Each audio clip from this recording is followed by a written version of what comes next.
Actually, ma'am, wala pa tayo doon dahil yung mga abogado lang yung nagtatrabaho. Hindi ko talaga alam kung anong ginagawa nila. But I have a meeting with them. Going back to the first question, Maybe the president said he has nothing to do with the impeachment. Do you believe that? I do not want to answer that question. Next. Ma'am, confirm po ba na si dating Pangulo Rodrigo Duterte ay isa sa mga abogado niyo para sa impeachment case? I do not want to answer that question. Yes, ma'am.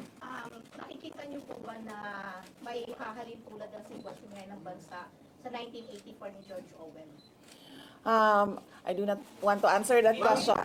Last. Na yung mga kaalyado na hinasuporta, mga inaanak, mga kantare, kumari sila yung mga pumirma sa inyo. Paniwala ko lang, no, if you have to explain or defend your signature in a yes petition for impeachment, then you feel that you have done something wrong. Kasi kung wala ka namang ginawang mali, bakit mo i-defend yung pirma mo? Ma'am, So yun yung paniwala ko.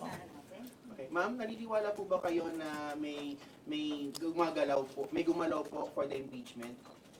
May gumalaw po na parang money involved? I do not want to answer that question. Yes. Ma'am, will you be endorsing senators, lalo na po sa PDP slates, especially that may possibility na mag-overlap yung trial sa next Congress? Hindi pa namin napapag-usapan kung ano yung gagawin ko for the upcoming campaign and election.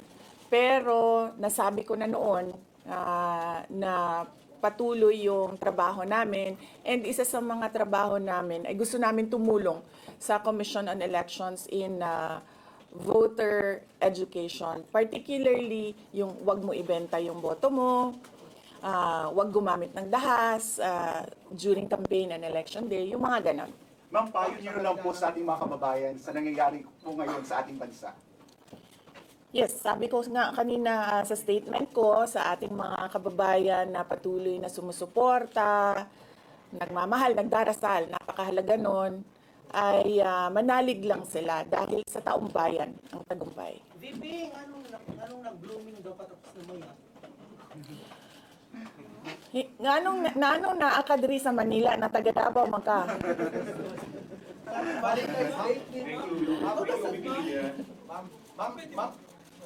Yes sir. Ma'am, sabi niyo po late last year parang nagpe-prepare na kayo para dito. Pwede po i-brief na ko naman kung right now po after i-transmit sa Senate, saan na po yung preparation? May legal team na po ba and nasaan na po?